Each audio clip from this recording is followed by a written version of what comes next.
আসসালামু আলাইকুম এভরিওয়ান, সবাই কেমন আছেন? আলহামদুলিল্লাহ আমরাও ভালো আছি। তো এই যে বাচ্চাদের দৌড় প্রতিযোগিতা খেলা হচ্ছে, এখানে ওদের এটা প্র্যাকটিস করানো হচ্ছে ভাগে ভাগে 4-5 জন করে ছেলে বাচ্চাদের নিয়ে নিয়ে আমরা দৌড় প্রতিযোগিতার প্র্যাকটিস করাচ্ছি। কারণ ওদের পরে ফাইনাল খেলা হবে, কয়েকদিন আগে প্র্যাকটিস করানো হবে। কারণ ওরা আসলে নতুন, ওরা বুঝে না কীভাবে খেলাধুলা করতে হয় বা খেলতে হয়।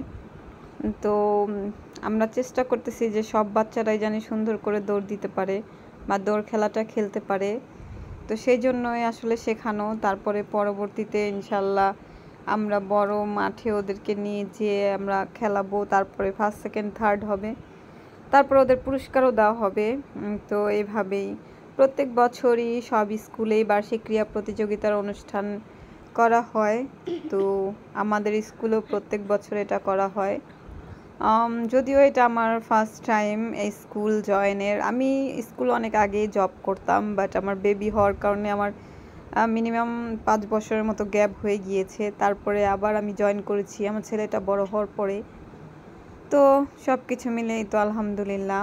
ছেলেদের দৌড় প্রতিযোগিতাটা শেষ হলো, এখন হচ্ছে মেয়ে গ্রুপের দৌড় প্রতিযোগিতাটা আমরা নিব। যে গ্রুপের ছেলেদের হয়েছে সেই গ্রুপের মেয়েদের, মানে সি গ্রুপের মেয়ে বাচ্চাদের দৌড় প্রতিযোগিতাতে আমরা নিব এখন। তো সবাই প্রস্তুত এখন দৌড় প্রতিযোগিতার জন্য এবং দৌড় দিয়ে দিল। তো ওরা মানে ওদের শেখানো লাগছে না, ওরা পারে মোটামুটি। ওরা বড় বাচ্চা, ওরা ভালোই আসলে পারে, দৌড়টা দেখলাম। তো আসলে প্রত্যেকটা মেয়ে আসলে সুন্দর করে খেলছে। তো ওরা, কারণ আগেও ওরা খেলেছে, ওরা বড় বাচ্চা, এই জন্য ওদের এক্সপিরিয়েন্সটা আছে। তাই ওদেরকে আমাদের তেমন শেখানো লাগেনি বা তেমন কষ্ট করতে হয়নি। একবার বলার পরেই ওরা সুন্দর পেরেছে, যে মানে সুন্দর করে দৌড় দিতে পেরেছে। তো জায়গাটা কম থাকার কারণে আসলে ওদের দৌড় দিতে অনেক সমস্যা হয়ে গিয়েছিল।